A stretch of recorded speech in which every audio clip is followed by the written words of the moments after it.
السلام علیکم ورحمۃ اللہ وبرکاتہ۔ ناظرین محترم، آج کی اس ویڈیو میں ہم آپ کے لیے لے کر آئے ہیں سید الطائفہ حضرت جنید بغدادی رحمۃ اللہ تعالیٰ علیہ اور شیطان کی ملاقات کا ایک ایسا ایمان افروز اور حیرتناک واقعہ جسے سن کر آپ کا ایمان تو تازہ ہوگا ہی، لیکن آپ حیرت میں بھی پڑ جائیں گے۔ یہ واقعہ ہے اللہ کے ولی حضرت جنید بغدادی رحمۃ اللہ تعالیٰ علیہ اور شیطان کی ملاقات کا، کہ جب شیطان نے حضرت جنید بغدادی رحمۃ اللہ علیہ سے ملاقات کی تو کیا ہوا۔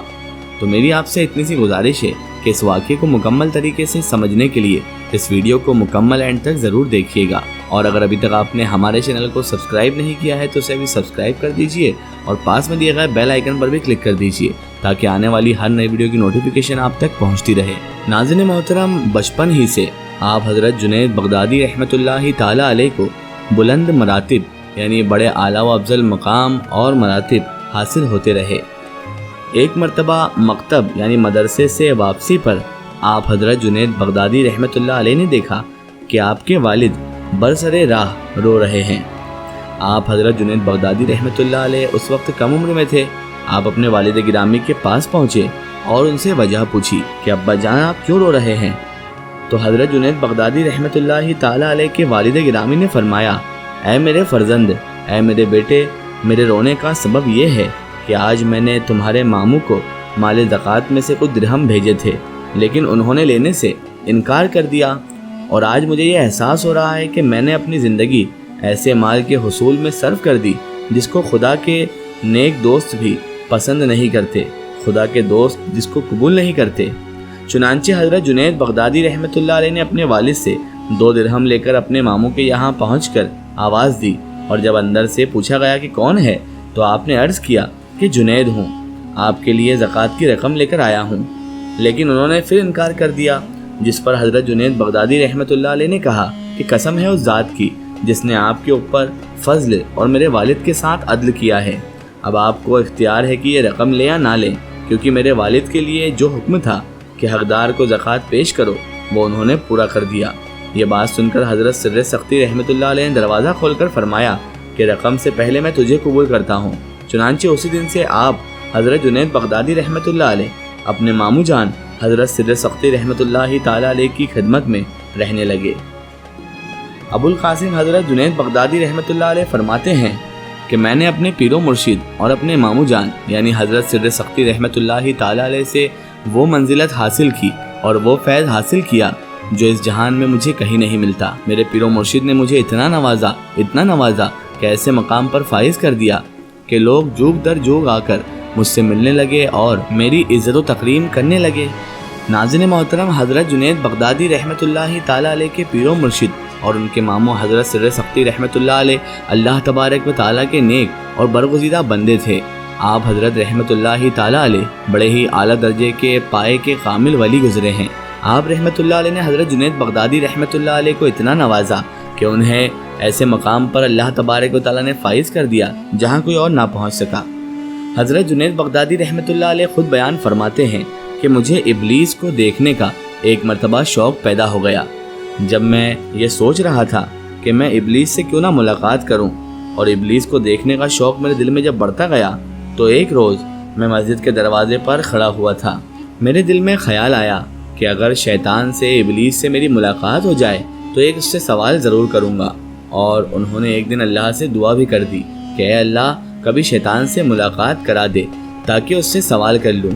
ایک دن نماز پڑھ کر حضرت جنید بغدادی رحمۃ اللہ علیہ مسجد سے باہر نکلے تو ایک بوڑھا شخص آپ کو باہر کھڑا ہوا نظر آیا۔ حضرت جنید بغدادی رحمۃ اللہ علیہ نے اس کو دیکھ کر کہا کہ کون ہو تم؟ تو وہ شخص کہنے لگا، میں وہی ہوں جس سے ملنے کی آپ کو آرزو اور تمنا تھی۔ حضرت جنید بغدادی رحمۃ اللہ علیہ سمجھ گئے کہ یہ اصل میں شیطان یعنی ابلیس ہے۔ شیطان نے کہا کہ آپ مجھ سے کیوں ملنا چاہتے تھے؟ تو حضرت جنید بغدادی رحمۃ اللہ علیہ نے کہا کہ میرے ذہن میں تیرے متعلق ایک سوال آیا ہے ابلیس۔ سوال یہ ہے کہ جب اللہ تبارک و تعالیٰ نے تجھے حضرت آدم علیہ السلام کو سجدہ کرنے کا حکم دے دیا، تجھے حکم ربی ہوا، تو میری سمجھ میں نہیں آتا کہ آخر تجھے کس چیز نے اللہ کے حکم کی تعمیل سے منع کیا، کس چیز نے تجھے اللہ تبارک و تعالیٰ کے حکم کو پورا کرنے سے روکا؟ کیوں تو نے سجدہ نہیں کیا؟ کیا اللہ کی عظمت کو نہیں جانتا تھا تو؟ ارے تجھے اللہ تبارک و تعالیٰ کی معرفت حاصل تھی، اللہ کی عظمتوں اور جلالتوں سے تو واقف تھا۔ اس قدر اللہ کی قربت میں رہنے کے باوجود جب اللہ نے تجھے حکم دیا کہ آدم کو سجدہ کر تو تو نے آخر کیوں سجدہ نہیں کیا؟ اس پر شیطان یعنی ابلیس کا جواب ایسا دیا گیا جس سے حضرت جنید بغدادی رحمۃ اللہ علیہ بھی الجھ گئے۔ جی ہاں ناظرین محترم، جواب کیا تھا آپ جانتے ہیں؟ وہ سننے کے قابل تھا۔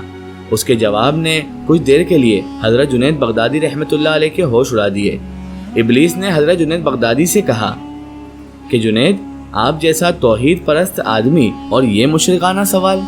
آپ جیسا توحید پرست ایک اللہ کو ماننے والا، ایک اللہ کو عبادت کرنے والا، اور آپ کے ذہن میں ایسا سوال آ رہا ہے جو مشرکانہ ہے؟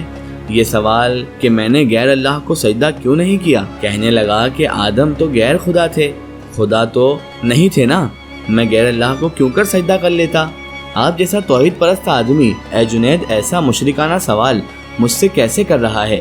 میرے تو سمجھ میں نہیں آ رہا، بڑے افسوس کی بات ہے۔ حضرت جنید بغدادی رحمۃ اللہ علیہ فرماتے ہیں کہ جب اس نے یہ بات مجھ سے کہی تو مجھے لگا کہ ہاں یہ تو ٹھیک کہہ رہا ہے، اور پھر تھوڑی دیر کے لیے مجھے ایسا معلوم ہوا کہ میرا ایمان سلب ہو رہا ہے۔ اس لیے میں سناٹے میں پڑ گیا، ہوش و حواس باقی نہ رہے۔ میں سوچنے لگا کہ اس کو کیا جواب دے سکتا ہوں، اس لیے کہ جب وہ کہہ رہا ہے کہ تم ایک اللہ کو ماننے والے ہو، ایک اللہ کی عبادت کرنے والے ہو، تو مجھ سے کیسے پوچھتے ہو کہ آدم کو سجدہ کیوں نہیں کیا؟ حضرت جنید بغدادی رحمۃ اللہ علیہ کہتے ہیں کہ میرے ذہن میں جواب نہیں آیا، فوراً اللہ تبارک و تعالیٰ کی طرف سے الہام ہوا اور مجھ سے کہا گیا، اے جنید کہہ دو اس سے، پوچھو اس سے کہ حکم دینے والا کون تھا؟ حکم دینے والا جب خود کہہ رہا ہے کہ فلاں چیز کو سجدہ کریں تو توحید اسی کا نام ہے کہ اس کی بات کو مان لیا جائے۔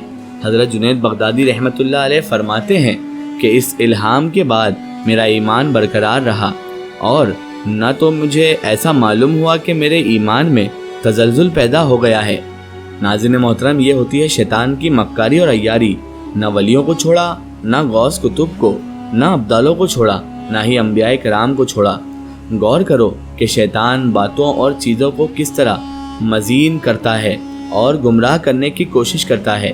اس کا ذرا اندازہ لگاؤ اس واقعے سے۔ آپ کے لیے یہ واقعہ ایک نصیحت ہے۔ ناظرین محترم، جب جنید بغدادی رحمۃ اللہ تعالیٰ نے شیطان کو یہ جواب دیا تو شیطان وہاں سے غائب ہو گیا، اور وہ سمجھ گیا کہ اللہ تبارک و تعالیٰ کے اس ولی کو اللہ تبارک و تعالیٰ نے اس بات سے آگاہ کروا دیا ہے کہ میں اسے گمراہ کر رہا تھا، اسی لیے شیطان فوراً وہاں سے غائب ہو گیا، اور حضرت جنید بغدادی رحمۃ اللہ علیہ نے اللہ تبارک و تعالیٰ کا شکر ادا کیا۔ ناظرین محترم، اس لیے کبھی بھی شیطان سے بے فکر نہیں ہونا چاہیے۔ شیطان کی عیاری اور مکاری سے ہر وقت ہر اوقات انسان بے ایمان بھی ہو جاتا ہے، لیکن اسے خیر نہیں رہتی کہ میں بے ایمان ہو گیا ہوں۔ شیطان کفر کو مزین کر دیتا ہے۔ اللہ تعالی ہم سب کو نفس اور شیطان کے ہتھ کنڈوں سے محفوظ رکھے، کیونکہ ناظرین محترم حضرت جنید بغدادی رحمۃ اللہ علیہ کو بھی غیب سے اللہ تبارک و تعالیٰ نے ہی اس سوال کا جواب دیا، تاکہ حضرت جنید بغدادی رحمۃ اللہ تعالیٰ علیہ کو شیطان ہرگز نہ برگلا سکے۔ ناظرین محترم، اللہ تبارک و تعالیٰ ہی ایک واحد ذات ہے جو آپ کو شیطان کے وسوسوں سے، شیطان کی چالاکیوں سے، اس کی مکاری اور عیاریوں سے بچا سکتا ہے۔ جسے اللہ تبارک و تعالیٰ گمراہ کر دے اسے کوئی ہدایت نہیں دے سکتا، اور جسے اللہ تبارک و تعالیٰ ہدایت دے دے اسے کوئی گمراہ نہیں کر سکتا۔ ناظرین محترم، یہ بات قرآن و حدیث سے ثابت ہے، کیونکہ ناظرین محترم اللہ کے حکم کے بغیر پتہ تک نہیں ہلتا، تو پھر کوئی کیسے بنا اس کے مرضی کے گمراہ ہو جائے؟ انسان کو اس نے عقل سلیم کس لیے دی؟ تاکہ وہ صحیح غلط کا فیصلہ کر سکے، لیکن آج افسوس انسان اسی عقل کو لگا کر اللہ تبارک و تعالیٰ کی شان، اس کے دین اور اس کے احکامات میں پھیر بدل کرنے میں لگا ہوا ہے۔ ناظرین محترم، ہمیں ضرورت ہے سمجھنے کی۔ اللہ تبارک و تعالیٰ سے ہمیں یہی دعا کرتے ہیں کہ اللہ تعالیٰ ہمیں نیک راہ پر چلنے کی توفیق عطا فرمائے اور اس کی رضا کے مطابق زندگی گزارنے کی توفیق عطا فرمائے، ہر برے کام اور برے اعمال سے بچائے رکھے اور صراط مستقیم کے راستے پر چلنے کی توفیق اور رفیق عطا فرمائے، آمین ثم آمین۔ ناظرین، آپ کو یہ ویڈیو کیسی لگی کمنٹ سیکشن میں ضرور بتائیں، اور ہمارے چینل کو سبسکرائب کرنا نہ بھولیں۔ اس ویڈیو کو زیادہ سے زیادہ شیئر کریں اور اسے تمام اولیاء کرام، تمام بزرگان دین کے چاہنے والوں تک ضرور پہنچائیں۔ پھر حاضر ہوتے ہیں آپ کے لیے نئی اور بہترین ویڈیو کے ساتھ، تب تک کے لیے خدا حافظ، السلام علیکم۔